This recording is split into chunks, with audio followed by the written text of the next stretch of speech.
Vous êtes présent sur les réseaux sociaux ou pas du tout ? Moi, pour le coup, un petit peu LinkedIn, c'est tout. Ouais, moi même pas. Moi, très honnêtement. Parce que des réseaux comme Facebook, votre cible à vie. C'était mon objectif de l'année dernière, d'être présente sur les réseaux. Donc c'est un exercice. Non, mais du coup, même. tu deviens un média. En fait, c'est ça. Oui, je suis d'accord, mais ça contenu. prend. C'est aussi le rapport au temps. Ça te prend aussi du temps que t'as pas prévu. C'est pas des outils. Alors c'est pas hyper compliqué, mais c'est pas des trucs que tu maîtrises forcément de base. Et puis avoir le réflexe de te dire tiens, je pourrais parler de ça ou de ça et prendre le temps de le faire et c'est un exercice, mais après en fait je pense comme toute nouvelle habitude, comme quand tu te dis je vais réintégrer le sport ou je sais pas quelle pratique dans ma vie, en fait une fois que tu t'y tiens et que tu le fais, après ça devient une nouvelle habitude que tu prends. Donc c'est le début sans doute c'est exactement ce que j'allais dire, c'est que je pense que c'est l'amorce en fait qui est un peu compliquée. Et puis après je crois qu'il faut pas se faire violence non plus, parce qu'on a quand même plein de trucs à faire. Faut pas non plus que ce soit un truc en plus de sujets tout le temps. Entre nos vies personnelles et professionnelles. Et puis l'administratif. La charge mentale, elle est important. Je pense que ça, on la partage. Il faut avoir une certaine appétence sur le fait de faire des posts comme ça régulièrement, de raconter quelque chose. On est plus ou moins à l'aise et plus ou moins pertinent. Vanessa, je sais que maintenant, je les vois à pas mal. Tes posts, je les trouve hyper agréables. Moi, j'aime bien quand j'ouvre LinkedIn, je me dis tiens, il y a un post de Vanessa Blo, je vais aller regarder. Je trouve qu'ils sont bien faits. Faut liker. Mais je crois que en tout cas ceux que je vois, t'es sympa.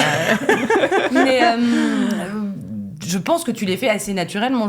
Oui, mais j'imagine bien que tu les travailles pas. C'était pas inné, c'est ça que je veux dire, parce que maintenant là, on peut tous le faire, Péris. C'est ça. Non, mais en gros, tu vois la partie immergée de l'iceberg, ça a l'air, effectivement. Et d'ailleurs, on en parlait avec une autre consoeur qui m'a dit, mais j'ai vécu ce que tu as marqué dans ton post, je l'ai vécu avec toi. C'était aux États généraux. Elle me disait, j'étais à côté de toi. Et ce que tu en fais, et ce que tu en racontes, je l'avais pas vu venir. Mais c'est pas inné. C'est parce que, à force de te dire, je veux garder cette cadence-là, qu'est-ce que je pourrais dire? Donc, je me prends un temps, comme développer ta clientèle. Au départ, c'est pas inné. Qu'est-ce que je peux faire? C'est t'investis au départ et après, ça devient quelque chose de plus fluide, de plus naturel. Bien sûr. Et l'idée, c'était aussi, effectivement, de faire passer qui je suis, comment je fonctionne, j'allais dire ce qu'est ma vie de manière un tout petit peu, ou les petits coups de gueule, ou des choses comme ça. Mais il n'y a rien d'inné là-dedans. Tout est possible pour tout le monde. C'est un axe de progression certain. Après, et encore une fois, je vous dis, moi, c'était mon objectif cette année-là. Je me suis dit, c'est quand même dommage, c'est un outil, les réseaux sociaux, je suis pas dessus. Qu'est-ce que ça me rapporte ou pas? J'en sais rien. Mais c'est dommage de pas essayer. Et donc, je m'étais mis ça en tête.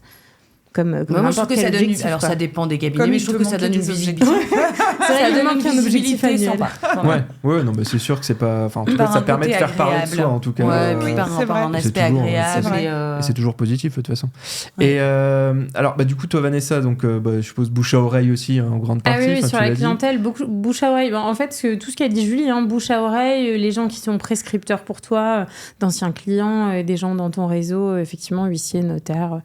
Magistrat beaucoup plus à la marge, je suis assez d'accord avec Julie, mais c'est la même cible. Effectivement, nous, nos clients, ils changent, entre guillemets, régulièrement. D'ailleurs, on leur souhaite, parce que souvent, ils ont envie que ça aille vite. Donc, ils changent assez régulièrement. Donc, l'acquisition de clientèle, elle est continue. Après,